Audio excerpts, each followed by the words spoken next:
Março de 2009. O mundo vive o ápice do pânico financeiro. Meses após a quebra dos gigantescos bancos americanos, as bolsas de valores atingem o fundo do poço e o medo de uma nova grande depressão paralisa o planeta. Até países que pareciam distantes do problema começam a sentir o impacto. O Brasil é um deles.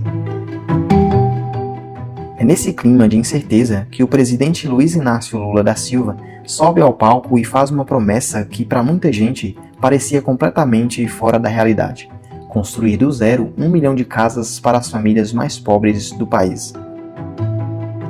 A reação imediata é de puro ceticismo. Como um país que há décadas quase não investia em habitação popular conseguiria entregar 1 milhão de casas no meio da maior crise global do século? A resposta de Lula acaba virando uma frase histórica: a única coisa impossível é Deus pecar. Mas aquilo não era só um discurso otimista. Nos bastidores, o governo já estava negociando com alguns dos movimentos de moradia mais importantes do Brasil: a União Nacional por Moradia Popular, a Central de Movimentos Populares e o Movimento Nacional de Luta pela Moradia. Eram organizações que tinham passado a vida inteira lutando exatamente por esse tipo de política. E tinha outro detalhe importante: pela primeira vez na história do Brasil, o programa prometia subsidiar até 90% do valor do imóvel para quem ganhava menos, sem cobrar juros dos mais pobres entre os pobres. O nome do programa era Minha Casa Minha Vida, e para milhões de famílias que nunca tinham conseguido nem sonhar com o financiamento bancário, aquilo não parecia populismo, parecia que finalmente tinha chegado a vez delas. Se você ainda não é inscrito no canal, aproveita esse momento para se inscrever e já deixa o like nesse vídeo, porque a partir daqui, essa história toma um rumo que pouca gente conhece. Eu sou Farley Ramalho e antes de te mostrar como essa promessa terminou, deixa eu te mostrar o tamanho dela. Nos anos seguintes, os números só aumentam. Até abril de 2016, o governo já anunciava 4,2 milhões de casas contratadas, 2,7 milhões entregues e cerca de 10 milhões de brasileiros diretamente beneficiados. Isso equivale, mais ou menos, à população inteira do Rio de Janeiro somada à de Salvador. Durante esse período, os materiais oficiais repetiam várias vezes que a ONU teria classificado o programa como um exemplo para o mundo. O programa também atravessa governos bem diferentes entre si, passa por 3 presidentes com orientações políticas opostas e continua existindo. Em 2023, já de volta à presidência, Lula relança o Minha Casa Minha Vida com uma nova meta: contratar 2 milhões de moradias até 2026. E essa meta é alcançada um ano antes do prazo. Nos discursos, nas entregas de chaves e nos materiais oficiais, o Minha Casa Minha Vida é apresentado como a maior política habitacional da história do Brasil. Um sucesso que, na prática, parecia não deixar espaço para dúvidas. Só que tem uma pergunta que quase nunca aparece nessas cerimônias: onde exatamente essas casas foram construídas? E, mais importante, para quem elas realmente foram feitas? Em Belford Roxo, no Rio de Janeiro, um condomínio com 243 apartamentos, construído por 11 milhões de reais, começa a apresentar rachaduras nas paredes e no piso pouco tempo depois da entrega. Em determinado momento, a caixa d'água chega até a explodir. Em outro conjunto, também no Rio, 134 famílias recebem as chaves, mas encontram uma realidade bem diferente. As casas não tinham ruas pavimentadas, nem título de propriedade e nem água encanada. Para beber e cozinhar, os moradores precisavam buscar água no mesmo riacho onde o esgoto era despejado. Na Bahia, em Juazeiro, um conjunto com 1.600 casas alaga sempre que chove. As paredes racham, alguns tetos desabam e as ruas ficam cheias de buracos.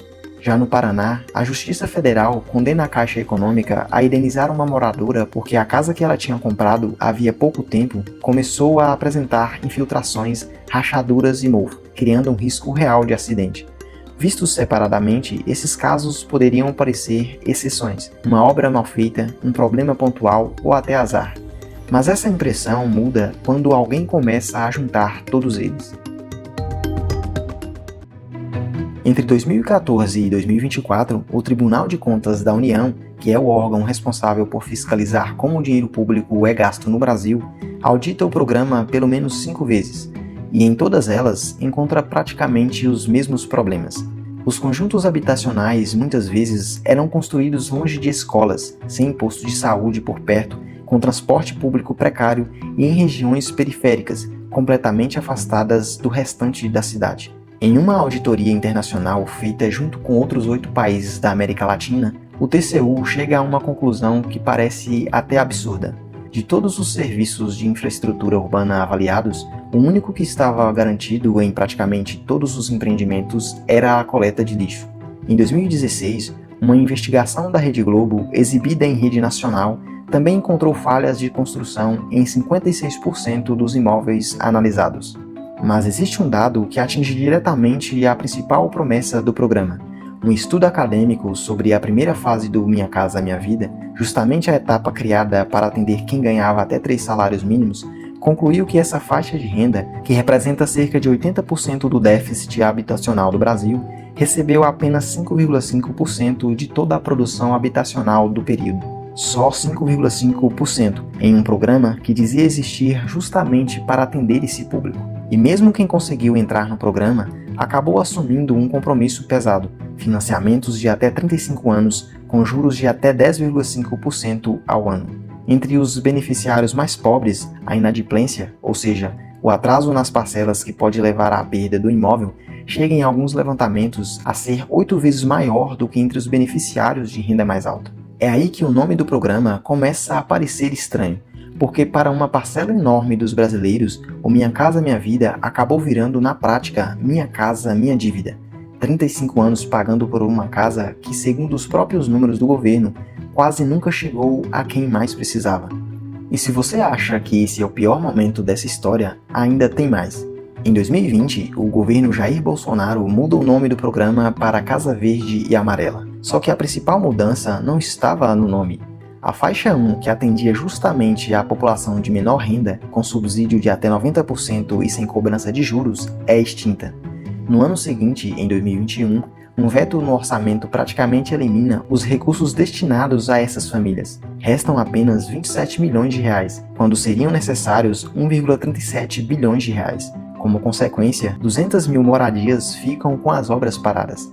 Em 2022, o orçamento destinado à habitação popular chega ao menor nível da história, com um corte de 90% em relação à média da década anterior. A conclusão é desconfortável.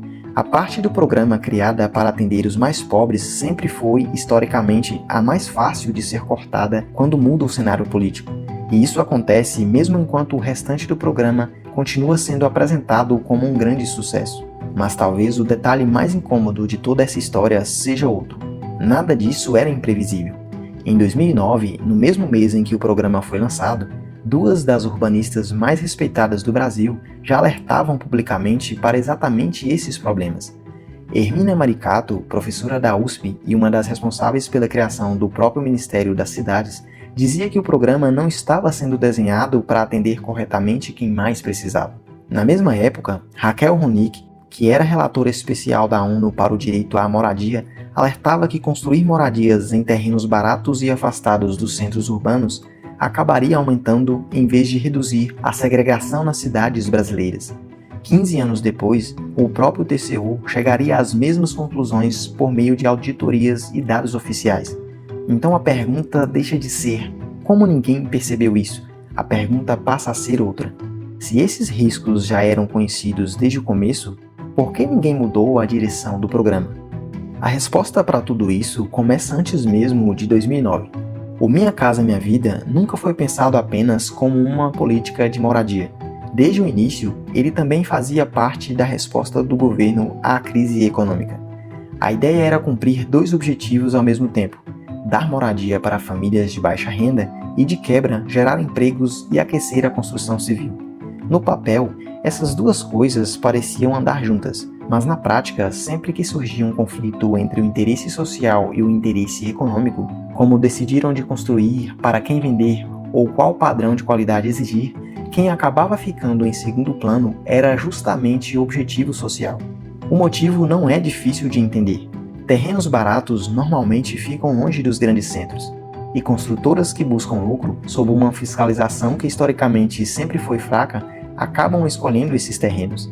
Não porque um gestor específico errou, mas porque o próprio programa foi estruturado dessa forma.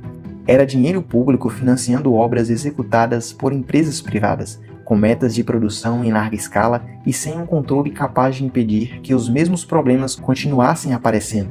E existe outro efeito colateral que quase não entra nessa discussão. À medida que o programa passa a atender também faixas de renda mais altas, com a nova faixa classe média e financiamentos de até R$600 mil, o lucro das grandes construtoras cresce junto. A Tenda, por exemplo, registrou um lucro de mais de R$500 milhão em 2025, quase 5 vezes maior que o do ano anterior. Ou seja, parte do dinheiro público que deveria ajudar a resolver o problema da moradia popular também acabou se tornando uma fonte enorme de rentabilidade para as empresas que construíram esses imóveis. Mas talvez o dado mais revelador de toda essa história seja outro. Essa não foi a primeira vez que o Brasil fez isso. Em 1964 e 1986, durante a ditadura militar, o Banco Nacional de Habitação construiu mais de 4 milhões de casas populares. Décadas depois, pesquisadores compararam os mapas desse programa com os do Minha Casa Minha Vida e encontraram um padrão que chama a atenção. A lógica era praticamente a mesma.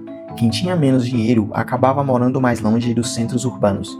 Isso aconteceu durante a ditadura militar e voltou a acontecer décadas depois nos governos do Partido dos Trabalhadores.